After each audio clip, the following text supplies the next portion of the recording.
국내 발생 신규 확진자 규모는 91명입니다. 해외 유입 사례는 15명으로 총 누적 확진자 수는 22,391명입니다. 새롭게 격리 해제된 숫자는 389명으로 현재 3,146명이 격리 중입니다. 위중증 환자는 158명이며 어제는 안타깝게도 4명의 사망자가 발생하였습니다. 희생자분들의 명복을 빌고 유가족분들에게 심심한 애도의 말씀을 드립니다. 국내 주요 발생 현황을 오늘 12시 현재로 지역별로 좀 더 상세하게 말씀드리겠습니다. 먼저 서울특별시입니다. 지난 8월 15일 도심 집회와 관련해서 2명이 추가되어 총 581명의 누적 확진자가 발견되었습니다. 서대문구에 위치한 의료기관인 세브란스 병원과 관련해서 3명이 추가되어 현재까지 총 32명이 발견되었고, 송파구 우리교회 관련하여 지난 9월 12일 첫 확진자 발생 후 9명이 추가로 확진됨으로써 전체 10명의 누적 확진자가 발견되었습니다. 우리교회라는 종교시설에서는 지난 8월 30일, 9월 6일 두 차례 교회 내에서 소규모 예배가 있었습니다. 다음으로 강남구 K보건산업 관련해서 4명이 추가되어 총 14명의 확진자가 발견되었습니다. 관악구 화장품 판매업소 에바다 관련해서 5명이 추가되어 누적 확진자는 총 6명입니다. 수도권의 산악 모임 카페와 관련해서 조사 중 2명이 추가됨으로써 총 43명의 누적 확진자가 발견되었습니다. 다음으로 경기도 이천시 주간보호센터 관련해서 4명이 추가되어 총 18명의 누적 확진자가 발견되었고, 대전광역시 건강식품설명회와 관련해서 2명이 추가됨으로써 총 59명의 누적 확진자가 발견되었습니다. 경상북도 칠곡군 산양삼 사업설명회 관련해서 조사 중 1명이 추가되어 총 17명입니다. 부산광역시 연제구 오피스텔의 방문 판매업과 관련하여 접촉자 조사 중 7명이 추가됨으로써 총 8명의 누적 확진자가 발견되었습니다. 경상남도 함양군 택시기사 관련해서 접촉자 조사 중 6명이 추가됨으로써 총 누적 확진자는 7명입니다. 다음으로 해외 유입 확진자는 총 15명인 바 추정 유입 국가는 러시아가 2명, 미국이 6명 등입니다. 오늘 위중증 환자는 총 158명입니다. 여전히 60세 이상 고령층이 137명으로 86.7%를 차지하고 있습니다. 사망자는 총 367명이며 연령별로 마찬가지로 60세 이상이 344명, 93.7%를 차지하고 있습니다. 이렇게 확진 시에 중증으로 이어질 가능성이 높은 위험군인 60세 이상의 고령층 되시는 분들은 외출을 최대한 자제해 주시고, 의료기관 방문 등 불가피한 외출을 하시더라도 반드시 마스크를 착용해 주시기 바랍니다. 발열이나 호흡기 증상, 구체적으로 기침을 하시거나 목이 따끔따끔 아프시거나 몸이 욱신욱신 쑤시는 등 근육통 등이 있을 경우 조금이라도 몸이 아프시면 신속하게 선별진료소를 방문하셔서 진료 및 검사를 받으시기 바랍니다. 다음으로 연구, 개발, 치료 등과 관련해서 먼저 코로나19 혈장 치료제 개발을 위해서 혈장 공여 의사를 밝히신 분이 2,642명이고 실제로 1,957명이 혈장 모집을 완료해 주셨습니다.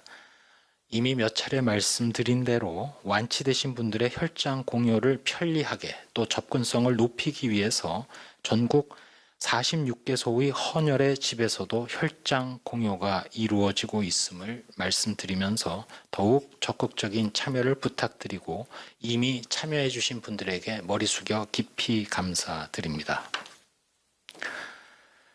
혈장 치료제 외에 회복기 혈장을 수혈하는 경우는 이제까지 총 7개 의료기관에서 39명의 코로나19 환자에게 시행이 되었습니다. 또 다른 코로나19 치료제인 렘데시비르의 경우 현재 53개 병원에 총 370명의 환자에게 공급이 이루어졌음을 말씀드립니다. 다음으로 생활방역과 관련해서 말씀드리겠습니다.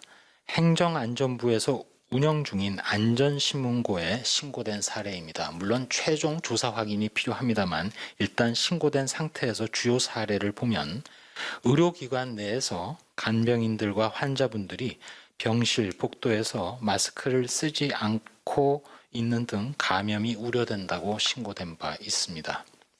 또한 일부 지자체의 경우에는 실외에서도 마스크 착용이 의무화된 곳이 있는데 그런 지자체 내에서 마스크를 착용하지 않은 채 운동 연습을 하는 등 감염 우려 사례가 역시 안전신문고에 접수된 바 있습니다.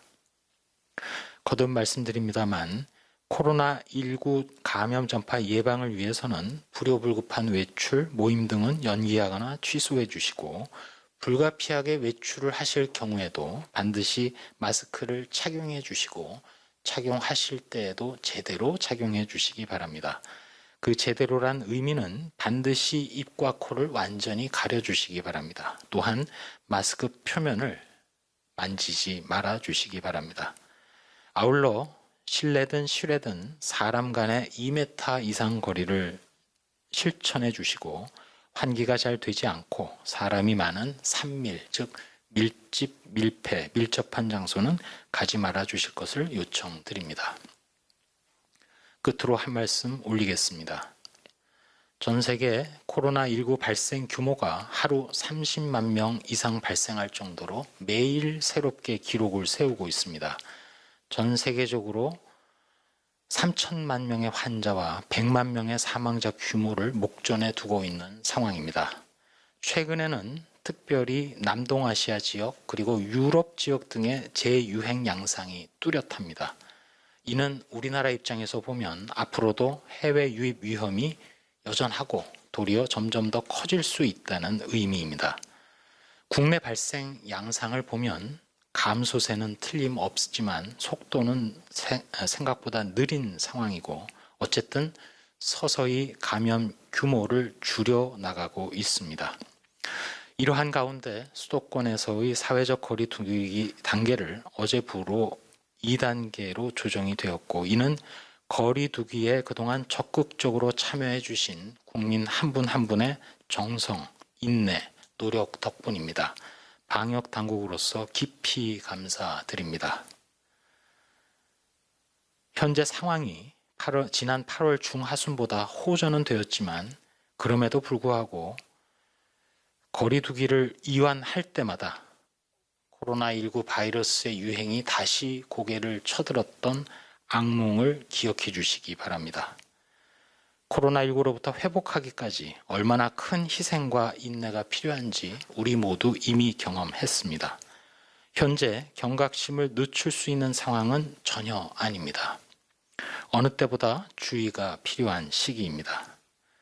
더구나 곧 밀집도가 높아질 실내 생활이 주를 이룰 동절기를 맞이합니다. 동시에 독감 유행 시기도 앞두고 있습니다. 현재의 2단계 거리 수칙을 계속 습관처럼 실천해 주셔야 하겠습니다. 오늘 발표된 코로나19의 백신 수급 등 계획대로 저희 방역당국은 단계적 예방접종 전략을 완성하고 필요한 모든 조치를 점검하면서 가까운 미래에 대비하겠습니다. 여러 번 말씀드린 대로 현재의 상황에서 가장 안전하고 효능이 검증된 백신을 수급해서 최대한 많이 접종할 수 있도록 준비하겠습니다. 그렇지만 엄연한 현실은 백신의 효과는 한정적일 것이라는 점입니다. 따라서 우리 스스로가 거리 두기가 일상화된 세상, 또 그러한 문화를 만들고 대유행 속에서도 각계의 모든 분야가 새로운 일상에 적응하고 변신하면서 그래야만 우리 사회가 연착륙할 수 있고 또 지속 가능하게 성장해 갈 수 있다고 생각합니다. 실무자로서는 우리나라의 모든 국민들이 그렇게 해낼 수 있다고 자신하고 있습니다.